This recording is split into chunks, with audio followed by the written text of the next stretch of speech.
Почетных гостей юные жители Малгобека, да и не только, встречают овации. Долгожданный детский сад открыл сегодня свои двери, и поэтому на лицах собравшихся неподдельная радость. Первым слово взял заместитель полпреда президента России в СКФО Андрей Галактионов, который отметил важность возведения социально значимых объектов. Дорогие уважаемые жители Малгобека, мальчишки и девчонки, а также их родители, позвольте по поручению полномочного представителя президента Российской Федерации в Северокавказском федеральном округе Героя России Олега Евгеньевича Белавинцева поздравить всех вас с этим замечательным, прекрасным событием. 189 миллионов рублей, которые вложены, они вложены для вас, для того, чтобы у вас было счастливое детство, для того, чтобы ваши родители могли спокойно работать, трудиться, и чтобы вы росли умными, здоровыми, сильными, добрыми. В числе гостей сегодня и заслуженный артист РСФСР Евгений Петросян. В своем выступлении Евгений Ваганович отметил высокие темпы развития нашего региона и выразил надежду, что своего интенсивного курса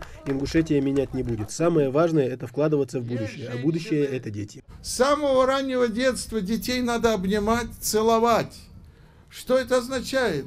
Это означает, что они потом, это запомни сейчас, потом они станут добрыми. Они будут также относиться к окружающим, как вот они это восприняли в раннем возрасте. Цифры и статистические показатели отметил за трибуной глава Ингушетии. За небольшой промежуток времени мы добились многого, сказал Юнусбек Евкуров. Теперь важно этот темп не сбавлять. Коротко скажу, для всех это и непонятно, неясно. Каждому кажется, что у него в селе все должно быть. Если мы берем буквально 2009 год, у нас очередность дошкольных учреждений было чуть больше 4,5% всего. То есть вот считайте, сколько больше 95% вообще детей не были устроены в садике. У нас всего их было в то время 28 дошкольных учреждений. Сегодня, и они все садики были такие, самый большой садик это на 120 мест.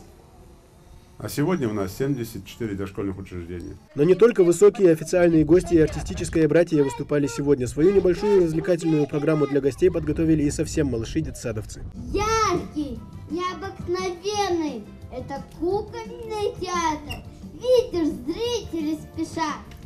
Это вовсе не театр, это новый детский сад.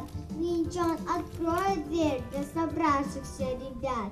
После официальной части гостям показали помещение нового дошкольного учреждения. Оно рассчитано на 220 мест, и здесь предусмотрено все необходимое для детей, чтобы они развивались и физически, и культурно.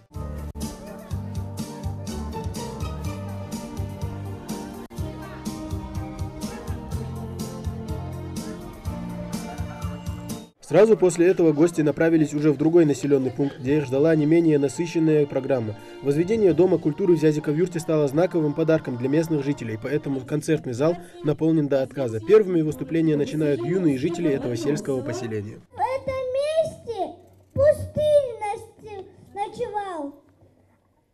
А сегодня картины, поделки, и сцена, и зал. В этот храм я однажды, конечно, приду за культурой, а иначе зачем возводила все это с трудом? Патриотическая песня про город воинской славы Малгобек. В хоровом исполнении звучит она по-особенному, и поэтому зрители слушают, затаив дыхание.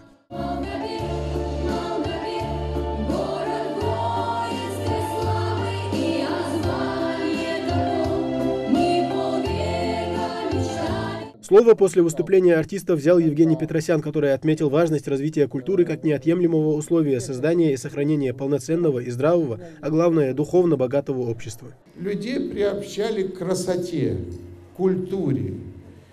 И это сейчас продолжается.